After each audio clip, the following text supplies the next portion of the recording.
Hello, Ethan. Welcome to Hong Kong. So, first of all, can you introduce yourself in front of a camera? Yes, so my name's Ethan Brown. I'm from Melbourne in Victoria, Australia. I've been a jockey for close to 10 years now, and I've just taken an opportunity to move to Hong Kong for 3 months.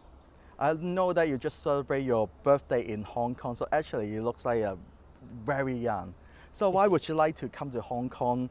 I was quite shocked when I see your name that you're moving to Hong Kong to develop because you're building up your career so well in Australia. Yeah, sure. Well, I'm just turned 27 years old, so yeah, I'm still quite young and got plenty of career left in me.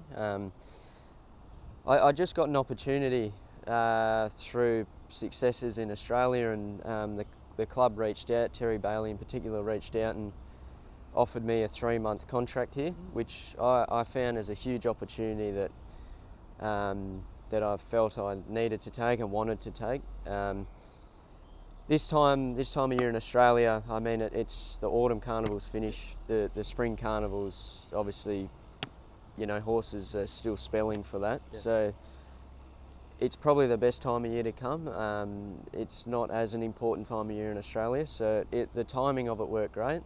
And yeah, it was a no-brainer to accept the offer and come here for 3 months. Yes, and also I know that you have a very close friends in Hong Kong now training is David Eustace. So tell us how you meet each other and also how you guys win your first Group 1 in Snap Dancer as well. Yeah, so me and Dave just met at the track. So I was doing a little bit of riding for Kieran at the time, and obviously Dave, it was Kieran Murray and David Eustace then as a partnership. So I met him through work, and yeah, he gave me a lot of support. We ended up with 3 Group 1 wins together before he come to Hong Kong. But most importantly, he was a big part of my first Group 1 win, Snap Dancer in Adelaide that was, and yeah, that was a great day. But in Australia, he supported me all the way through, and yeah, it's to see him do well here in Hong Kong only fueled my desire to get here as well.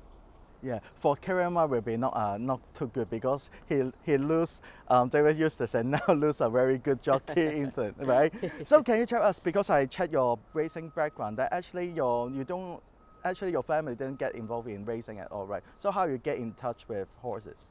Yeah, so my immediate family had no interest in horses. My stepdad owned a few race horses. His sister, her husband trains. So my step auntie and uncle, they train. Oh. And they sort of introduced me to it. Yes. You know, my uncle always used to point at me, say, you're small, you know, you make a good jockey one day. And I didn't think much of it, but I wanted to start working, and I was too young to get a job anywhere else. So I got a job out at the stables. Yeah. Through my stepdad, and that's what sort of kicked things off. I just worked before and after school feeding the horses and hosing them down and mucking out their boxes. Yeah. And yeah, it just led from there. I soon learned to ride in a round yard before school, which progressed to track work. Yes. And then I was falling asleep at school, so I lost interest there quite quick. And I got the racing bug, so it stemmed from there, and I soon got an opportunity to move to Melbourne to finish my apprenticeship there, and it was the best thing I've ever done. Actually, it's quite a big change from you from Alice Springs to Melbourne with Michael Ken, right? Yes, Michael. So Ken. yeah, so can you tell us how you guys meet each other and when it's come for the opportunity to bring you guys together? Yeah, so I didn't know anyone when I got offered to come to Melbourne. Yes. I got a phone call. Oh. So pretty much, Michael Kent, he's renowned for apprentices and teaching them. So yeah, I got a phone call from him essentially, and as I said, I didn't know him. I didn't know anyone, and I got picked up, dropped off to the stables, and that was it. I moved in with Mick for a few months. Yeah. He took me under his wing, and yeah, it went from there. It was tough. I went from mum doing the washing and cleaning and cooking for me to overnight. I had to grow. She moved with you? She didn't, no. So I moved away. So overnight I went from that to nothing, fending for myself. And, Wow. it was a big move.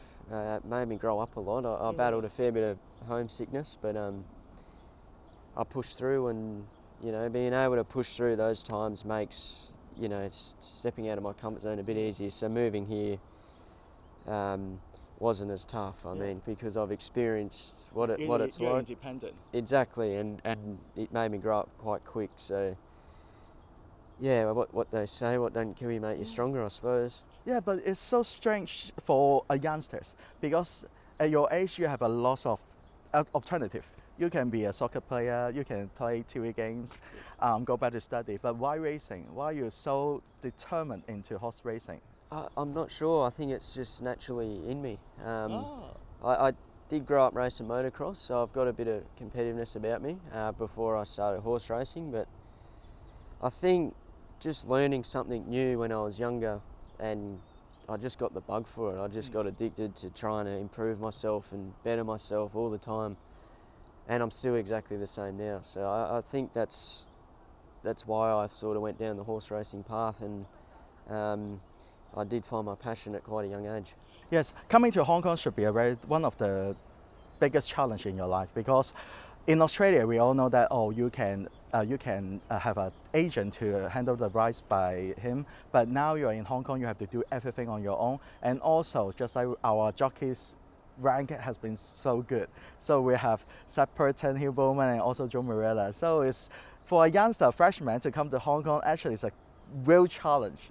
It is. It's a big challenge, and I was prepared for that. So things are different for sure in terms of managing your own rides. I'm still working that out. I'm getting good help, good few tips off the trainers on what to do, and it's just a big learning curve. And as you said, it's a big challenge, a new challenge that I'm prepared to take on.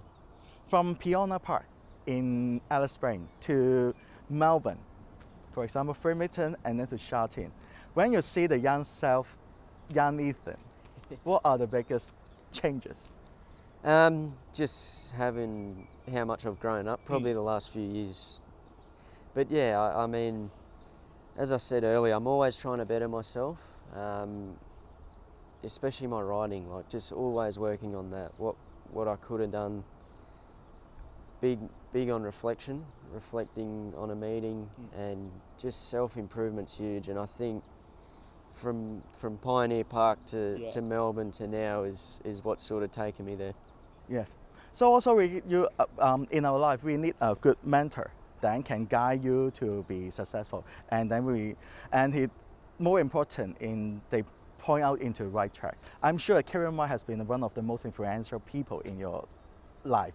Yeah. So he brings, I think, 10 good ones between you two, and then so can you tell us about your working relationship? Yeah, we got a good working relationship. We got a good understanding of each other. I do a lot of work for him, so I know his horses really well, and that goes a long way. But we just sort of click and we gel and we work well together. And his support the last few years has been huge for me.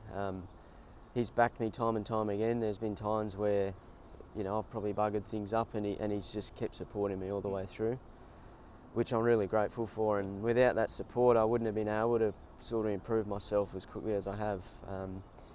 He gives a lot of good advice, and yeah, he's a huge part of why I've got to where I am now.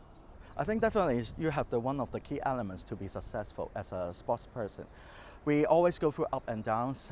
When you are up, everyone come to you, it's easy life. But when you have something downs, then how you cope with yourself, how you handle the criticism, also the stress, and also just like your own side will tell you what is right, what's wrong. So it's most important for how to rebuild yourself. That's why when you come to Hong Kong, when I know that, I say no problem, because you have, just like you have faced life-ending injury 3 years ago, now you're just like even a better person in yourself. Yeah, exactly. And so I've dealt with a lot of those sort of life issues at a young age. So I've been lonely, and I moved out of home at a young age. So I've dealt with all that. So I think that's the least of my worries moving here. Yes.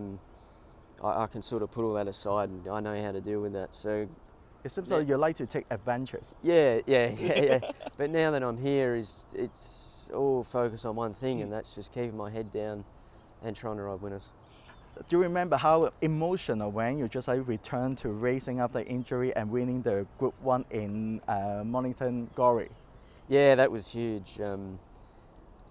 I remember when I was out injured. Yes. And I started getting that fire back in my belly. I thought, I want to get back. And that's what I wanted to do. I wanted to ride one more Group 1 winner. And I ended up riding another 6 or 7, I think. So it was huge that day. That's what sort of kicked it off, Mornington Glory winning that Group 1. And it just done a world of good for my confidence, and just continued to improve week in, week out after that day. Yes. For every jockey, they all need one horse. Then when we think of wins, we will think of Hill Bowman. When we think of Jimmy Starr, then we will think of Ethan Brown. So tell us about the working relationship.